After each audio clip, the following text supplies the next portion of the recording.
The Ghana Agricultural Workers Union, GAWU, is questioning the number of jobs created and the government's flagship Planting for Food and Jobs program. According to the Ministry of Food and Agriculture, more than 2 million jobs have been created since the program started in 2017. Now, although GAWU will not put out alternative figures, its General Secretary Edward Karewe wants a review of how these jobs are determined. Prince Apia reports.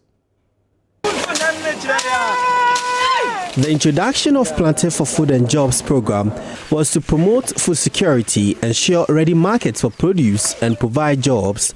Earlier this year, the government claimed more than 2 million jobs have been created under the program.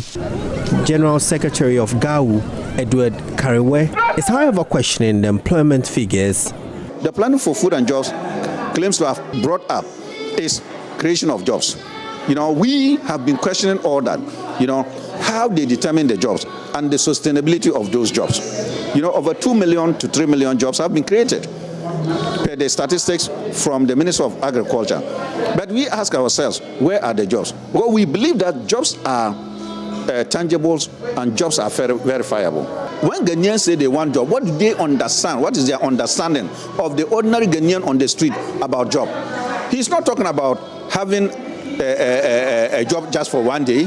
He's not talking about having a job just for 1 week. He's talking about having something that he can depend on for his daily livelihood and for his dependents. Does the Planting for Food and Jobs, the jobs that they've created, can they tell us what proportion of it indeed meets this type of criteria of the ordinary Ghanaian? He also says the program has failed to address post-harvest losses and access to markets. Edward Karewe spoke on the sidelines of GAWU's 60th anniversary celebration and its 11th quadrennial delegates conference in Kumasi. The theme for the conference was 60 years of promoting decent work in agriculture, the role of GAWU.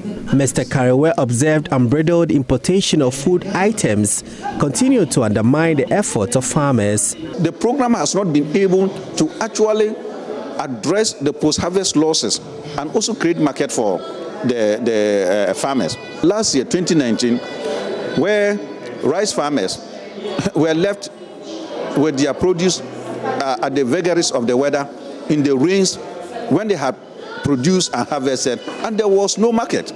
You go to the northern part of the country, you go to BA where tomatoes is produced in large quantities, it's left to rot, So the Planting for Food and Jobs has not yet been able to address that. GAWU, with a membership of about 55,000, is pushing for an environment that will enable farmers to grow sustainably. Prince Apia reporting.